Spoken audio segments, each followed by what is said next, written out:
Somewhere in your mind right now is the house you knew best as a child. You could walk it in the dark. You know which floorboard creaked, which door stuck in the summer, how the light came into the kitchen in the late afternoon. No one asked you to keep all that. You have not needed it for years.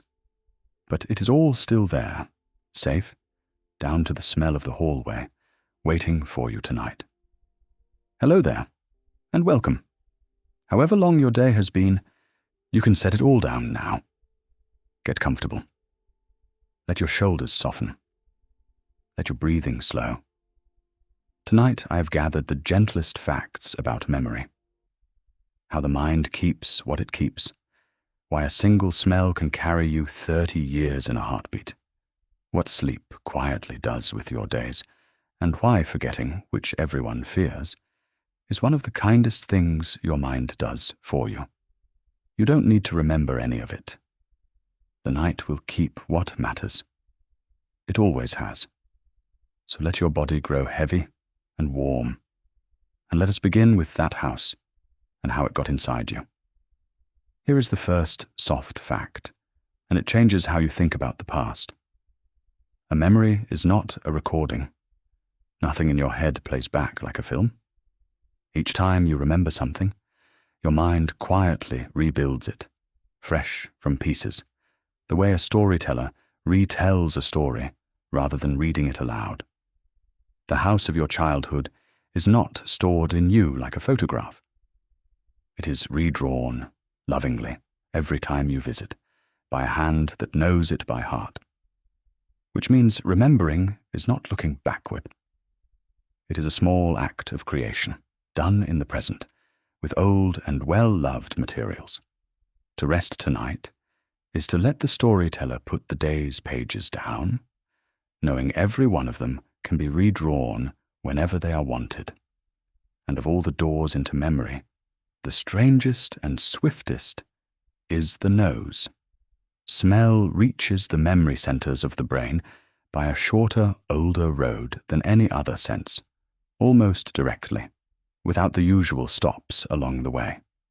That is why a single breath of cut grass, or rain on warm pavement, or a certain soap can drop you into a summer 30 years gone before you have time to brace.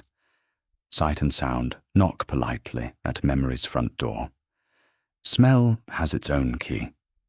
To rest tonight in familiar air, the smell of your own pillow, your own room, is to lie inside one of memory's oldest and gentlest signals, the one that says, you are somewhere known. The most famous page ever written about memory is about exactly this.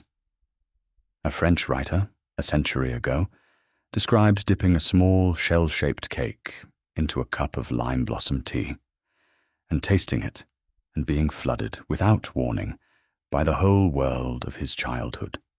The house, the garden, the town, all of it rising out of the teacup, summoned entire by one taste he had not met since he was a boy. He spent thousands of pages afterward exploring what that moment had opened. The whole vast book began with a biscuit.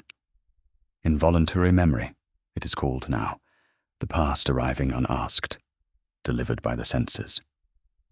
You cannot schedule it. You can only be ambushed by it, and the ambushes are almost always tender. To rest tonight is to leave the doors unlocked for that kind of visitor, the kind that only ever brings things back. And the voices. You can recognize a voice you love from a single syllable, across a bad phone line, in a crowded room, after years apart. One word, sometimes just the breath before the word, and you know exactly who it is, out of every voice you have ever heard. The catalogue of voices you keep is enormous and instantly available, and you have never once studied for it. And handwriting works the same way. A few words on an old envelope, and you know whose hand made them. And something of them arrives with the knowing, as though a person's way of shaping letters kept a little of the person. To rest tonight is to hold, without any effort at all, the voices and the hands of everyone who has mattered, filed under love, which is memory's fastest heading. Now, the filing, which happens tonight. Through the day, your experiences are held in a kind of open tray, loosely kept, waiting. And during sleep, the mind goes through the tray. The day's events are replayed softly, at speed, and the ones worth keeping are moved into deeper storage, woven in among the years. This is not a figure of speech. Sleep scientists can watch it happening. The same patterns from the day firing again in the sleeping brain. The day being told over to the archives. The hymn librarian works at night. She is very good, and she has never missed a shift. To fall asleep tonight is to hand today over the desk and to trust the one who has filed every single day you have ever kept. And because the filing happens in sleep, the things you meet just before sleep are treated kindly. What you read or hear or think about in the last soft stretch of the evening tends to be remembered better than the same material met at noon, because it goes nearly straight from the tray to the archive, with no crowded afternoon shoving in behind it. The old advice to review something gently before bed, then sleep on it, is not folklore. It is simply how the desk is arranged. To rest with something on your mind tonight, a hope, a plan, a line you loved, is to give it the best seat in the archive. And if you could watch the filing happen, it would look like weather. Through the night, the sleeping brain sends up brief, bright flurries of activity, little bursts a second or two long, rising and passing like gusts over a field. And researchers have found that these flurries mark the moments of transfer, memories being carried from the day's holding areas into the deep stores. The more of them a night contains, the better the morning's remembering. Your night tonight will be full of them, thousands of small, silent gusts, each one a page being carried to the shelves. To rest tonight is to lie inside a soft, all-night snowfall of filing, none of which you will feel, all of which is for you. And notice the courtesy of the mornings. You wake, and yesterday is simply there, in order, and so is your name, and the layout of the house, and the whole of your life, reassembled and waiting before you have even opened your eyes. Every morning of your existence, the entire archive has been checked out to you again, complete, without a single request form. It is the largest routine delivery in your world, and it has never once failed to arrive. To rest tonight is to place the usual standing order, everything again by morning, and to know it will be filled. Now, a little tour of the equipment, because it is charming. Deep in your brain, one on each side, are two small, curved structures that do much of memory's daily work. And when the early anatomists first saw one, they thought it looked exactly like a seahorse. So that is what they named it, the seahorse. You are keeping your days, tonight and every night, with the help of two small seahorses swimming quietly in the dark of your head. To rest tonight is to leave the day with the seahorses, which is, I think you will agree, a comforting place to leave anything. And those seahorses grow with use. The famous study was done on the taxi drivers of London, who must memorize the entire tangled map of that ancient city, every street and lane, an apprenticeship of years that they simply call the knowledge. When researchers looked at the drivers' brains, the memory structures were measurably larger than average, grown like the forearms of a rower. Memory is not a fixed vault you are issued at birth. It is a living thing, and it thickens where you use it. To rest tonight is to let today's small exercises, every name recalled, every route retraced, settle quietly into the structure of you. Now, the different kinds of remembering, because you have several, and they look after each other. There is the memory of facts and words, the memory of events and mornings, and then there is the memory of the body, which is the most loyal of all. Once your body has truly learned a thing, riding a bicycle, swimming, tying a knot, playing a scale, it essentially never gives it back. Decades can pass. The hands remember. The balance remembers. People return to pianos after 30 years and are astonished at what their fingers still know without them. To rest tonight is to lie inside a body that is quietly holding, on your behalf, every skill you ever gave it, none of them forgotten. And here is a tender fact about the beginning of your archive. Almost no one remembers being a baby. The first years, the most tended and carried years of your life, leave almost no retrievable scenes at all, because the filing system itself was still being built. But those years are not lost. They were not filed as memories, because they were used as materials. Your ease or unease, your sense of what a home feels like, the deep settings of you, were built then out of days you cannot recall.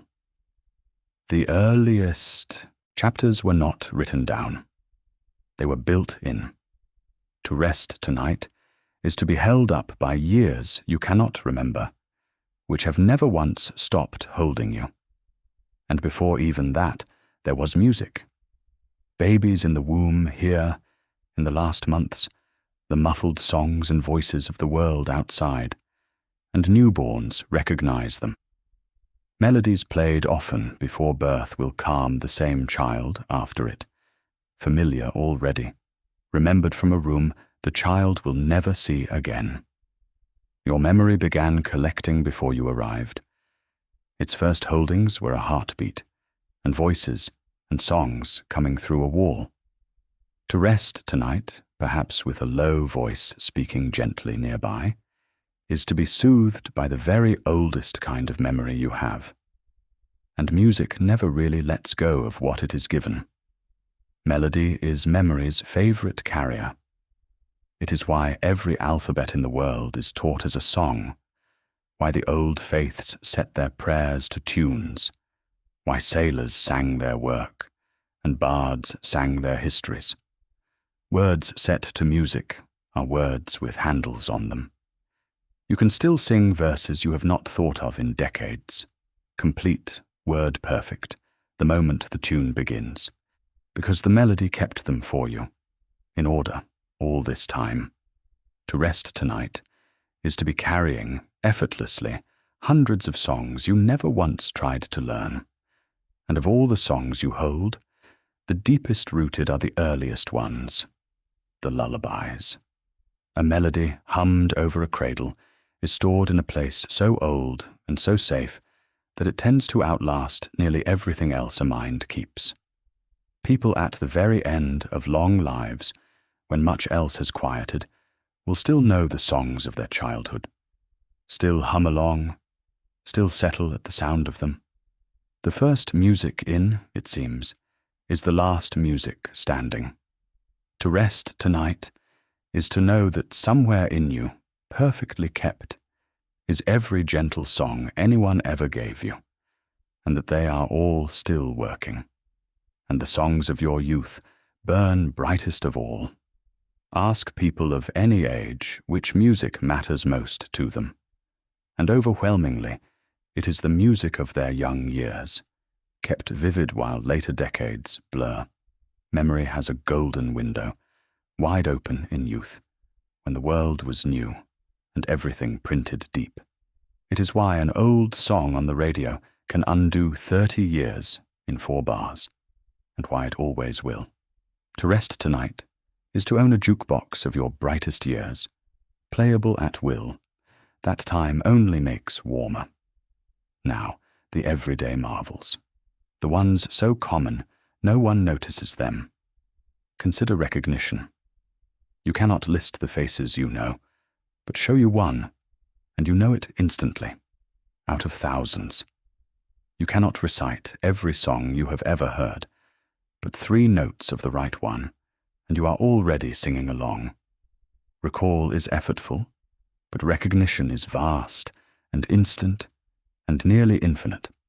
Your mind is a library where you cannot always find the book you want, but where every book you have ever read lights up the moment you touch it. To rest tonight is to close a library far larger than you will ever be able to count, and the small desk of the present moment. The mind can hold only a handful of things in active attention at once, about 7, give or take, which is why phone numbers were made that length, and why a long list needs paper. The working mind is a small desk in a vast house. It was never meant to hold everything. It was meant to hold what is in hand right now, and to pass the rest through to the deep rooms behind it, which is worth knowing at bedtime, because a busy mind at night is only a crowded desk, not a crowded house. The house has room. The desk simply needs clearing. To rest tonight is to sweep the little desk clean, item by item, and to let each thing go through to the rooms behind, where there has always been space. And the small desk has a wonderful trick for holding more than it should. It bundles.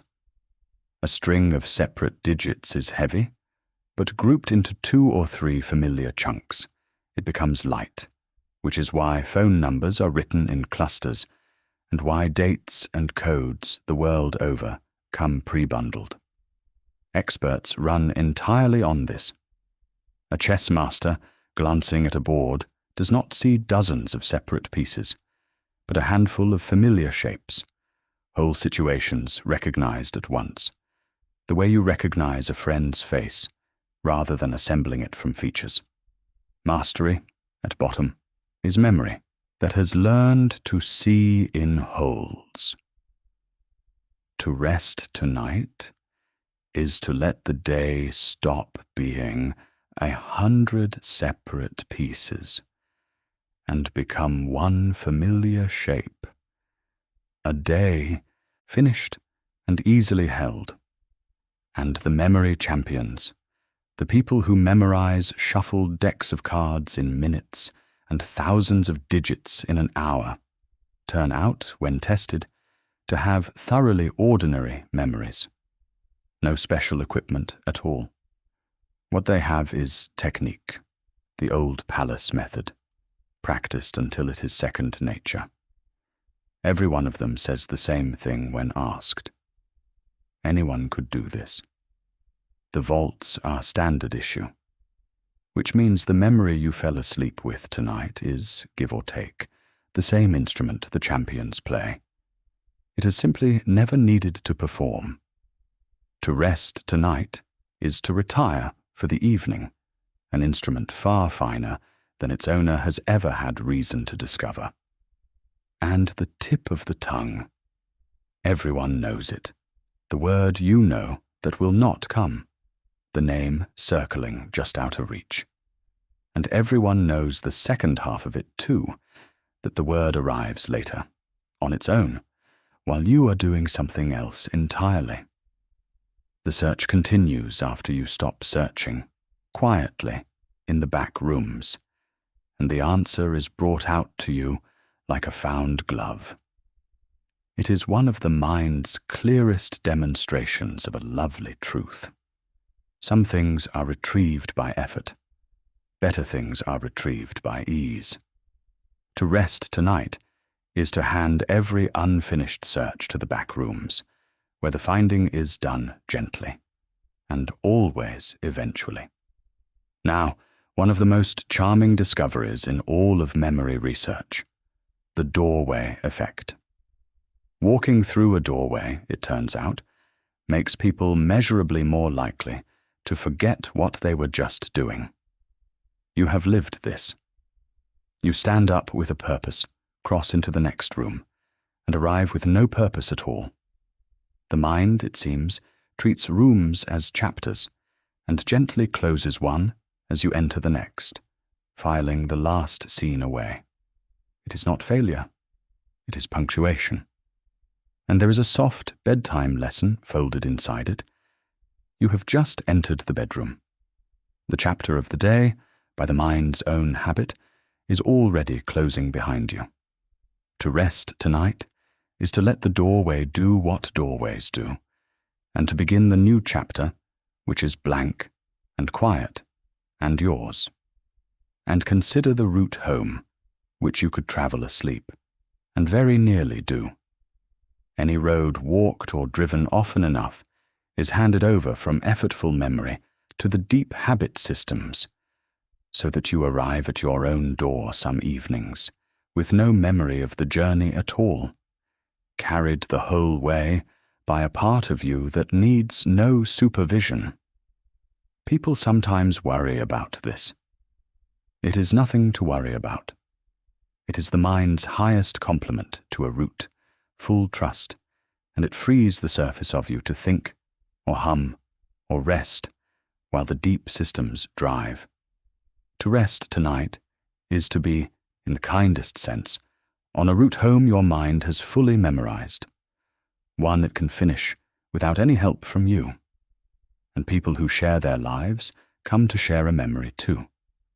Long couples, old friends, siblings, quietly divide the archive between them. One keeps the names and dates, the other keeps the directions and the stories, and together they remember as a single larger mind, each calling on the other's shelves as freely as their own. Where were we? What was that place called? And the other simply knows. Scientists have a name for it, but the older name is better. It is what it looks like. Two people keeping each other. To rest tonight is to know that some of your memory lives safely in other people, and some of theirs in you, which is one of the quiet definitions of love. And the objects. A grandmother's chair, a father's watch, a cup from a kitchen long gone. These hold memory the way stones hold the day's warmth. The mind uses beloved objects as anchors, and one glance, one touch of a worn handle releases everything moored to it. This is why heirlooms matter far beyond their price, and why a single small thing from home, carried anywhere on earth, can make a strange room sleepable. To rest tonight, among your own familiar things, is to be surrounded by anchors, every one of them holding steady. Now let us speak kindly of forgetting, because it deserves it. You have forgotten nearly every day of your life. The Tuesdays have dissolved by the 1,000. And this is not the archive failing. It is the archive working. A mind that kept everything equally would be unlivable, a house where nothing was ever thrown away.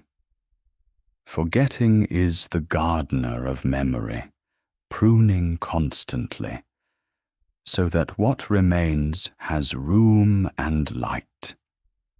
You do not keep the days. You keep the shape of them, the feel of that whole summer, the sense of that whole friendship, distilled from 1,000 vanished afternoons. The details were the tea leaves. What you kept is the tea. To rest tonight is to let today join the thousands of good days that did their work and dissolved, leaving their flavor in you. And notice what the mind chooses to keep. Firsts. The first day, the first snow, the first time you saw the sea. Novelty is memory's bookmark, which is why childhood, when everything was first, feels so long and so bright in the remembering, and why the years seem to quicken as things repeat. The remedy is old and pleasant.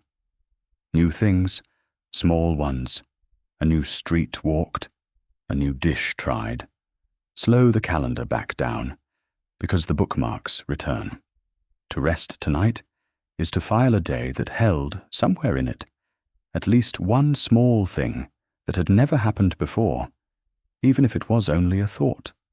And the warm glow over old summers has a name and a pardon. Nostalgia was once, centuries ago, considered an illness, and doctors wrote gravely about it. We know better now.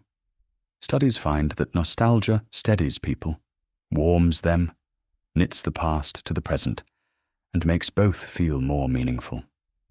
The old songs, the old smells, the golden light over years gone by, that light is partly added in the remembering, and it is medicine, not deception.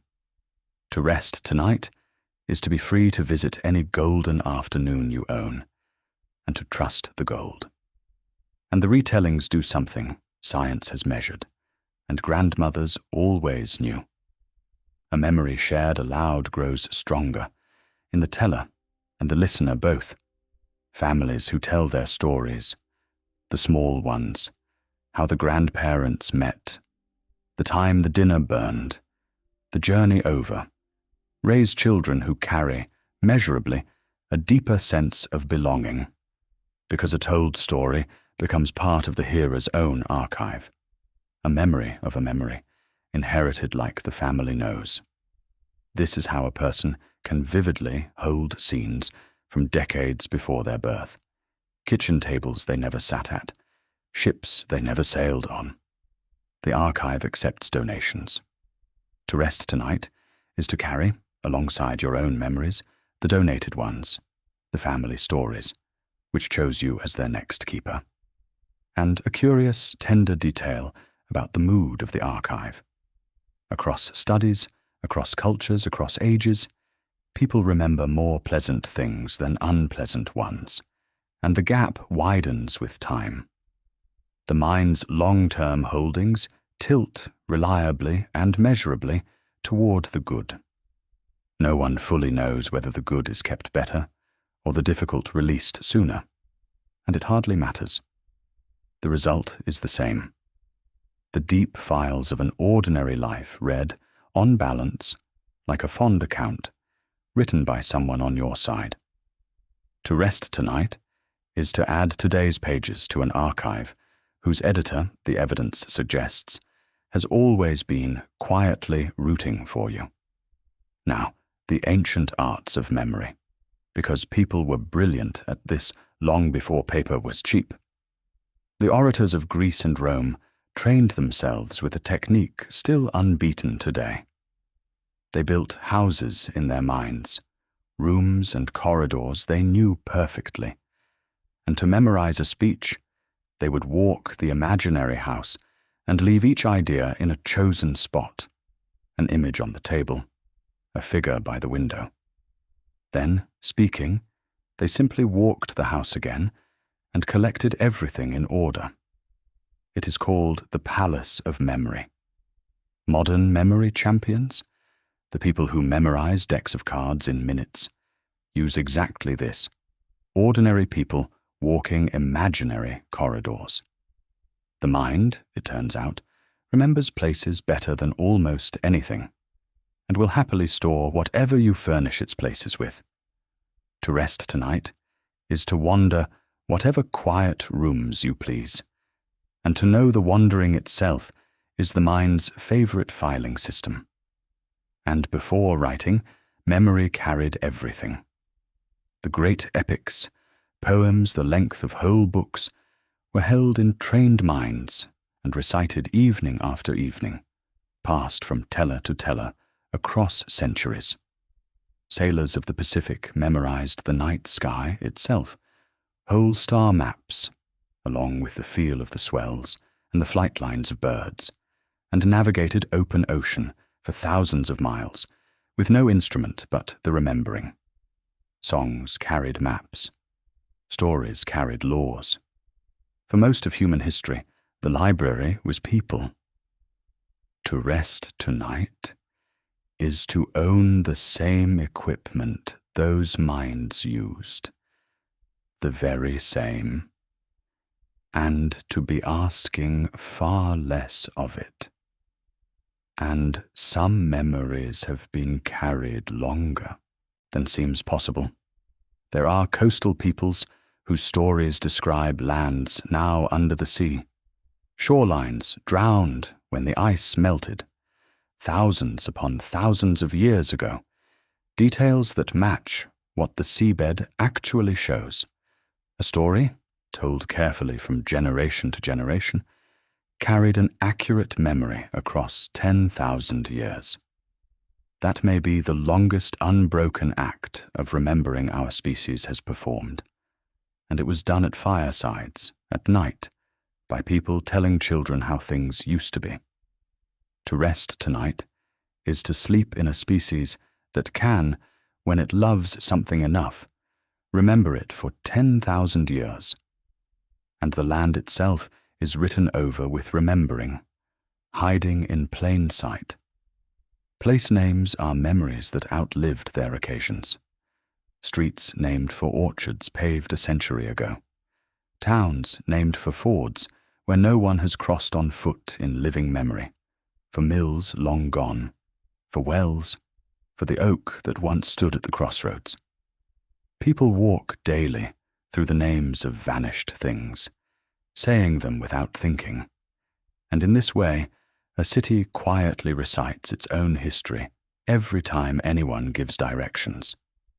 To rest tonight, wherever you are, is to sleep inside a name that is probably itself a memory, kept by everyone, understood by no one, and lovely for it. And the old sailors and shepherds and millers left one more thing in the language, the sayings, the rhymes about red skies and morning dew, the proverbs, each one a small compressed memory of 1,000 observations, folded down until it would fit in a pocket and survive being handed to a child. A proverb is what a culture remembers after it has forgotten the evidence. Most of them still work.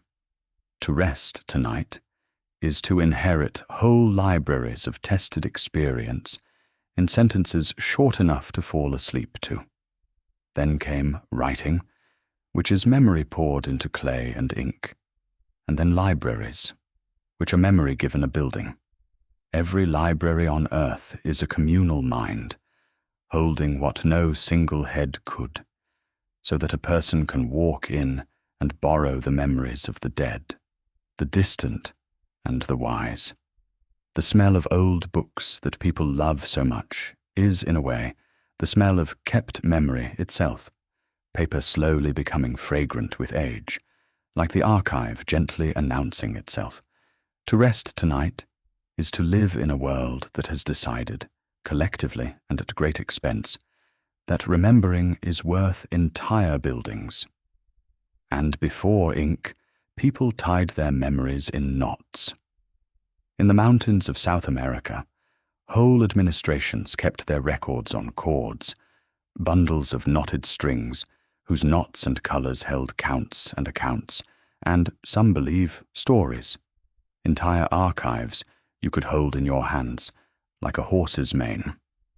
And the humbler version has never gone away. The string tied around a finger, the knot in a handkerchief, beads counted through the fingers in prayer, each bead a placeholder so the words need not be minded. People have always given memory little handholds in the physical world. To rest tonight is to be allowed to put the day down the same way, one imagined knot at a time, each thing tied off and kept, and no longer needing to be held. Even the flowers were recruited. There is a small blue flower, whose entire name, in dozens of languages, is a plea to be remembered, the forget-me-not. And people have exchanged it for centuries to say exactly that. Rosemary was worn, and given for remembrance since ancient times. And it turns out the old herbalists may have been onto something, for the scent of rosemary has been found in gentle studies to modestly sharpen recall. A plant doing memory's errands. To rest tonight is to live in a world so fond of remembering that it named flowers after the wish, and the words themselves carry their history.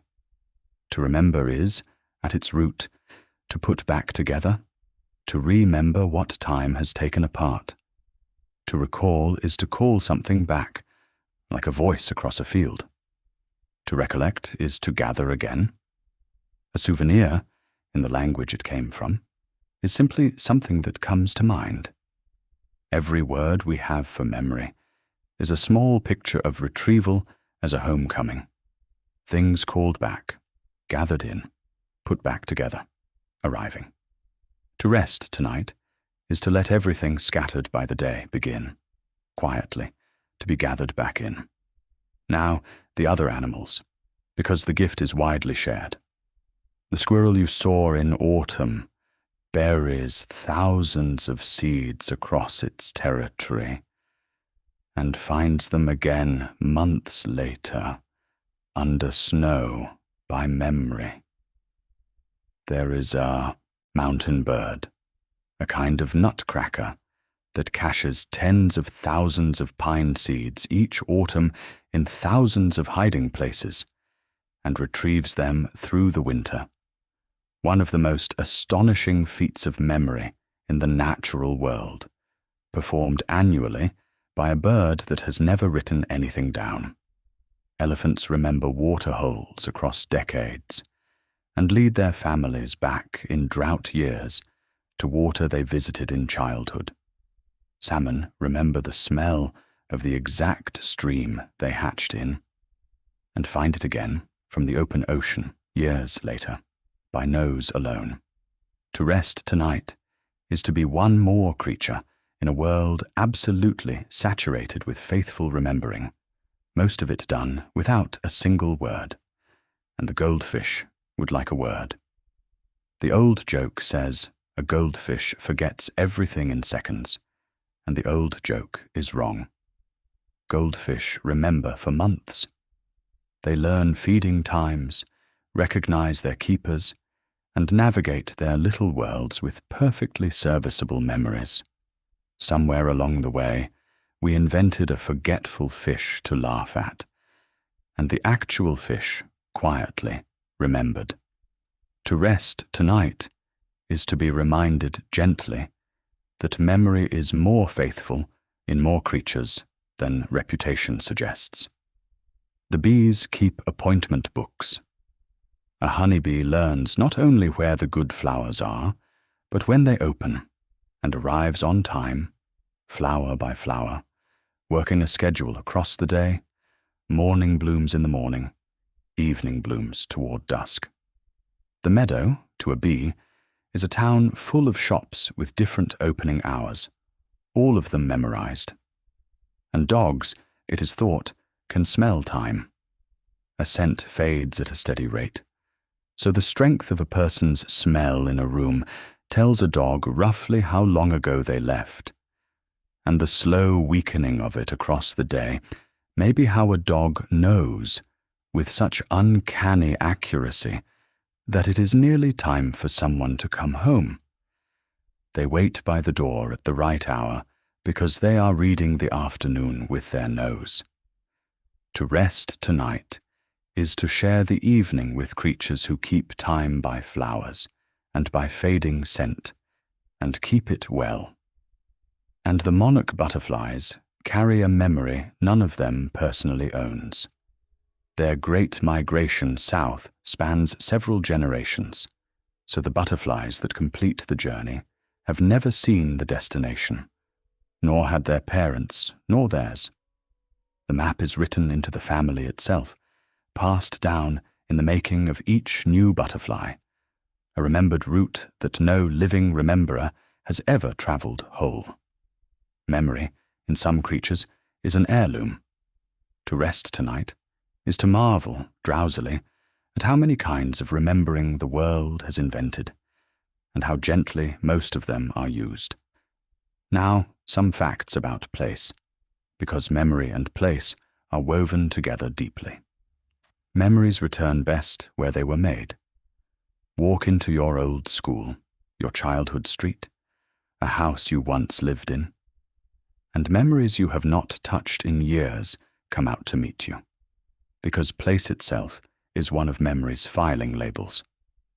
In one famous experiment, divers who learned lists of words underwater recalled them better underwater than on land. The where is stored with the what, which is one more reason your own bed is the easiest place in the world to fall asleep.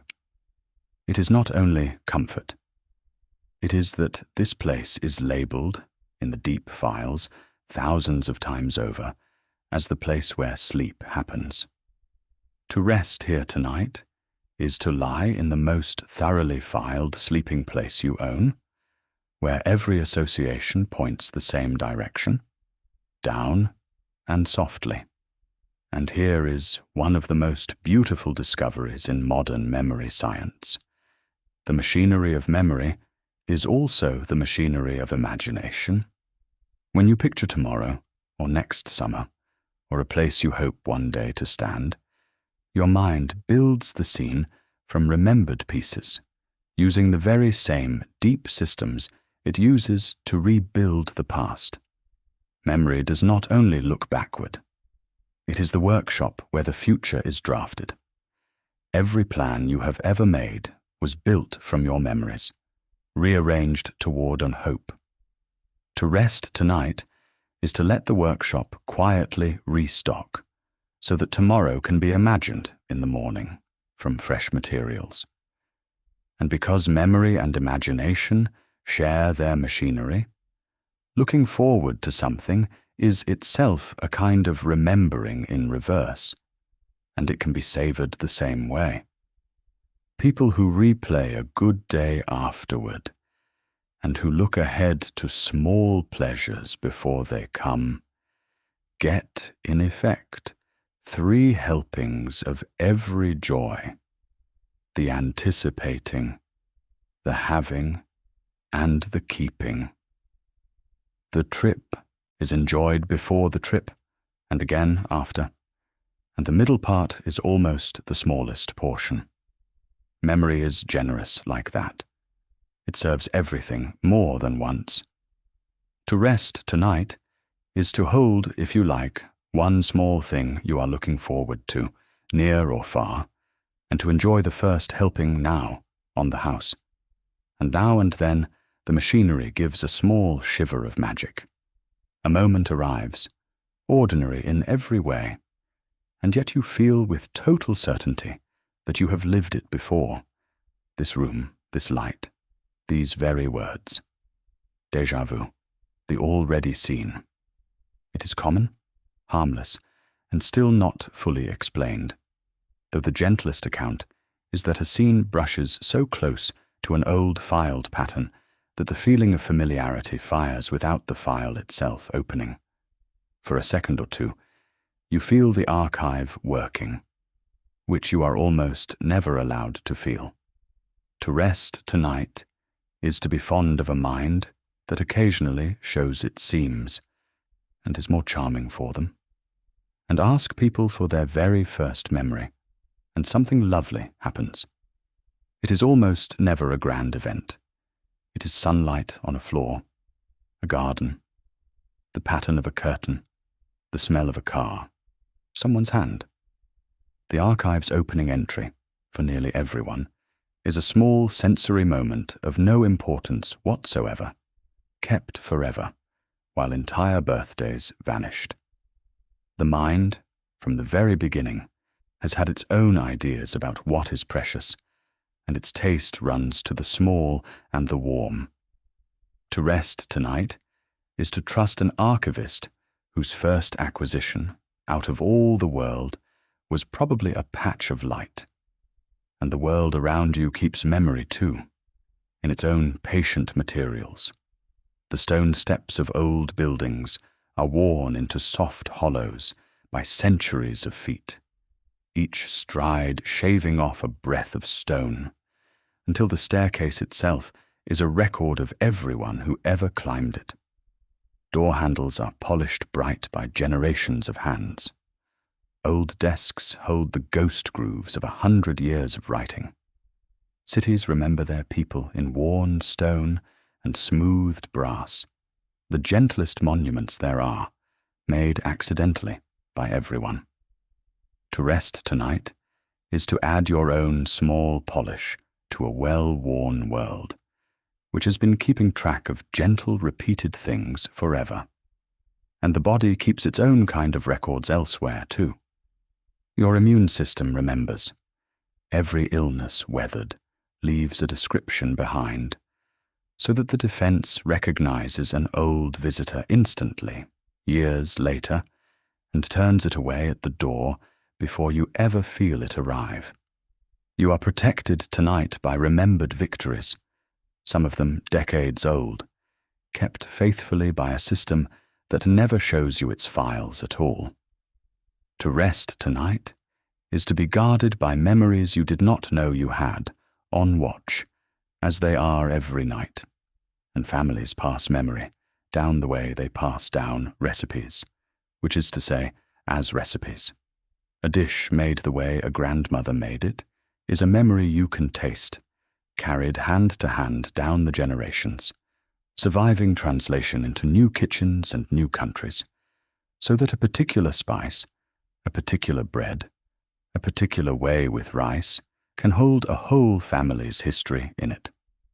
The first bite of a childhood dish, decades later, opens everything: the kitchen, the voices, the waiting. Food is the family archive you can eat. To rest tonight is to belong to a line of people who have been handing warmth forward, dish by dish, for longer than anyone has written down. And the year itself keeps handing your memories back. Each season returns carrying its own key ring. The first truly cold morning unlocks every autumn you have known. A certain slant of spring light opens all the springs at once. The smell of a summer evening is every summer evening, briefly, together. You do not revisit your past only by deciding to. The turning year walks you past its doors, one by one, and opens a few each time, which is why the seasons feel less like weather and more like remembering. To rest tonight, in whatever season holds your window, is to be inside one of the year's great rooms, among all your other nights that were spent here. Now, a few gentle, practical wonders. Writing by hand fixes things in memory better than typing does, the slow shaping of letters giving the mind time to hold each word properly. Spacing beats cramming, always, a little today and a little tomorrow, outperforming a great deal all at once. Because memory strengthens in the returning, not the staring. And rest between efforts is not the absence of learning. It is where the learning sets, the way a cake sets, out of the oven, in the quiet. To rest tonight is not to pause your growing. It is the part of the growing where everything sets. And the photographs deserve a gentle word. We photograph everything now, and studies find a curious effect, that snapping a picture of a thing can lead the mind to file it less thoroughly, trusting the camera to remember instead. The lesson is not to stop taking pictures.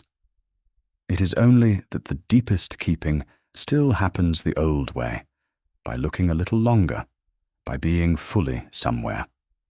The moments you simply stood inside, without reaching for anything, are very often the ones that stayed. To rest tonight is to develop in the dark room of sleep everything you truly looked at today. Now, the years and what they actually do, because the news is better than people think. Yes, names come slower in time, and the desk of the present moment gets no bigger. But the deep library only grows. Vocabulary keeps rising through life, and peaks remarkably late. Judgment ripens. The stock of stories, patterns, and quiet, knowing that people call wisdom, is simply memory at scale, compounded over decades, and it is the one form of wealth that time increases. An old mind is not an emptying room. It is a full library with a slower catalogue, and the collection is magnificent. To rest tonight is to add one more day to a collection that will, if you are lucky, take a whole long lifetime to grow properly rich. And time is gentle with what you keep. You may have noticed that even difficult memories, given years, soften into stories. The sting fades faster than the scene, until one day you find you can walk around an old, hard memory like a statue in a garden, and study it, and feel mostly the distance. Some of that softening happens at night, in dreaming sleep, where memories are replayed with the alarm turned low. The past is not erased, it is gradually disarmed. To rest tonight is to let the night continue its oldest kindness, turning what happened into what is merely remembered. And notice the phrase we use for the deepest kind of remembering. By heart, not by mind, not by head. What is truly learned, we say, is known by heart, as though the most faithful memories were kept somewhere warmer than thought, down among the things that beat and breathe.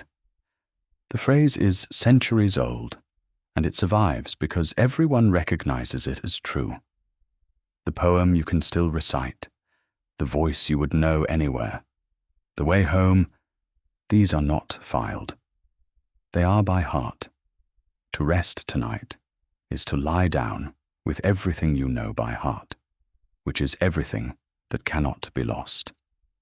And there is one small evening practice, as old as diaries and older, that the memory researchers have ended up endorsing. The gentle look back. Not an audit, not an accounting, just a soft, unhurried drift through the day from morning to now, the way you might page through a picture book. It settles the day for filing. It tends, ever so slightly, toward the pleasant, and it reliably makes people drowsy, because the mind reads a reviewed day as a finished one. You may find it happening on its own in the next few minutes. Let it. To rest tonight is to page slowly through today, once, gently, and then to close it, the way a book is closed by someone already half asleep. Now, as our journey draws toward its close, 3 last soft facts. The first is about tonight's work. In the hours ahead, your mind will sort this day. The useful will be woven in, the rest released, the feelings settled, the skills rehearsed. You will wake owning today in a way you do not yet, with its lessons quietly installed and its weight quietly reduced. Nobody teaches us this, and nobody needs to. It is done for you, every night, by the oldest department you have. To fall asleep is not to leave the day unfinished. It is to send the day to be finished. The second is about what you are. Strip everything else away, and a person is, in large part, their memories, the faces, the mornings, the songs, the kept summers, all of it woven into the feeling of being you. And that self is tended nightly, backed up in warmth, reconstructed with care, by processes older than language that have never once, in all your life, lost the thread. You have been safely kept by your own mind every night since the beginning.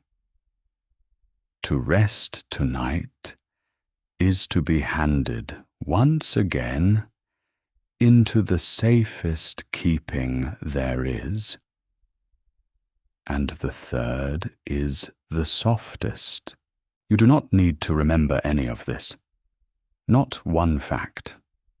The evening was never a test. If all of it dissolves by morning, except a vague sense that memory is kinder and cleverer and more devoted than you thought, then the archive will have kept exactly the right thing, the feeling, which is what it always keeps best. To rest tonight is to be excused completely from holding on. So let it all go now, softly, the seahorses and the star maps, the doorways and the golden summers, the 10,000-year stories told at firesides. Let them dissolve like the 1,000 Tuesdays, having left their flavor. But perhaps keep just this, loosely, as you drift.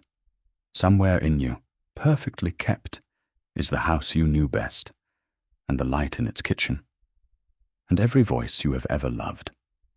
None of it is going anywhere. It is all filed, and tended, and visited by night, and it will all still be there tomorrow, and next year, and in the furthest room of your oldest age, waiting the way home waits. Somewhere right now, a salmon is remembering a river. A bird is finding October's seeds under the snow. An old story is being told to a child correctly for the 400th generation. And here, in this moment, inside the gentlest archive there is, you are safe and warm and exactly where you need to be. So let your breathing slow, like a library at closing time. Let your body grow heavy, settling into the one place on earth most deeply filed as yours.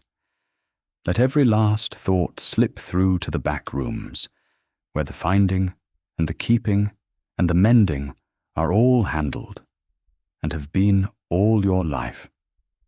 The librarian has the day now. She will file it beautifully.